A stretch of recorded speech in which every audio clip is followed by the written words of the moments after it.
Yes po madam, marami na po talaga ito. 30 pieces na po ito. May palibre pa pong engrave ng pangalan. Pwede pong pang souvenir, pwedeng pang regalo, pwedeng pang giveaways, and pwedeng pang personal use. Ayan. I-check out nyo na yan. 135 pesos lang. 30 pieces na. May choices of color po kayo nito ha.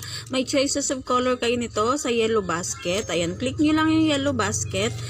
Makakapagpili po kayo ng colors dyan. Kung ayaw nyo ng maraming mga ganitong colorful, meron naman tayong mga plain na kagaya nito lang.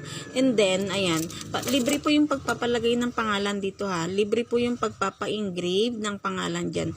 Bukod po sa pangalan, meron din ganito. Meron din ganito na design. Ayan po, kung nakikita nyo, bukod sa pangalan. Ayan. Libre po yung pagpapalagay dyan ng pangalan. Kung ipapag-giveaways nyo po ito, pwede naman ilagay nyo dyan yung pangalan ng tindahan nyo.